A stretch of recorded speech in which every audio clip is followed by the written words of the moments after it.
Alright, so in anticipation of another successful how-to video to keep y'all from breaking shit, this panel up here, I see people breaking the tabs on it because you don't know how to get started.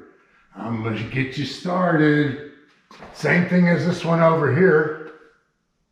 Where'd that go? Man, my mind. ADD, I never put it back on. Anyways, get this off. Same thing with this. There's going to be some, it's called finger keepers. And there's going to be some springs. The springs on here are going to be here, here, here, and here. Start down here with your pry tool, which you bought from the last video because the links were in the description. Start down here. Just walk it this way. Slide. That's 2, 3, 4. Pull down.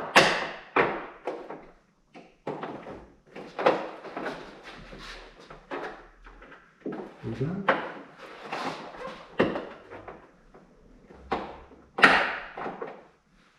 There it is. There's your little finger things that everybody's breaking. They're so flexible. And here are the metal things that go into the bottom. I'm going to show you some close-ups of this so you'll fully understand. These are the spring clips on the bottom of the plastic panel. They pull straight out and they push straight in. The bottom of the panel is on the left and the upper side is on the right. You can see those long, skinny little finger things look like they're easy to break. This right here really shows how easy these things are to break. You kind of got to hinge them up into the hole and push in at the same time. It's kind of an odd design considering they could just put the same type of metal clips that they've got on the bottom and pry it all off in one or two different moves. As long as I got it off, I had one of these little Molle doohickeys that no one uses. They're for like holding water bottles, or once you got it on there, you got a hook, you can hook a bean or two. I thought I'd throw that on there because the Bronco really lacks attachments and storage options compared to the FJ.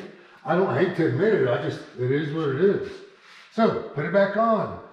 These little L hooks, they're kind of like the, those things just go into the holes there, and then start on one end,